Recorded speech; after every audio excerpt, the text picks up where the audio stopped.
तर शिरूर तालुक्यातल्या पिंपरखेडमध्ये बिबट्याच्या हल्ल्यात मुलाचा मृत्यू झाला। त्यानंतर मनसरमध्ये ग्रामस्थ आक्रमक झालेत। त्यांनी पुणे नाशिक महामार्ग रोखलाय।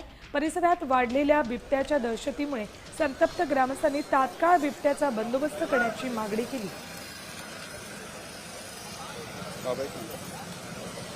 रास्ता रोको केलेला आहे मनसरमध्ये ग्रामस्थांनी आणि बिबट्याचा तात्काळ बंदोबस्त करण्याची मागणी केली।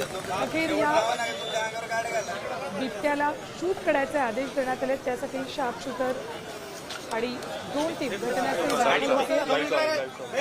बिबट्यांची संख्या मोठ्या प्रमाणात वाढल्यानंतर या बिबट्यांच्या नसबंदीबाबतची सुद्धा चर्चा सुरू झाली होती। या संदर्भात अजित पवार यांनी सुद्धा ठोस पावलं उचलणं गरजेचं असल्याचं म्हटलं होतं आणि त्यातच आता पिंपरखेडमधल्या या 14 वर्षाच्या मुलाच्या मृत्यूनंतर ग्रामस्थ प्रचंड आक्रमक झालेले आहेत।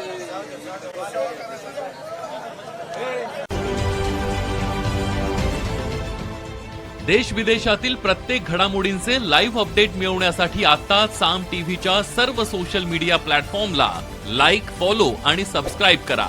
तसंच सर्व नोटिफिकेशनसाठी बेल आयकॉन प्रेस करायला विसरू नका।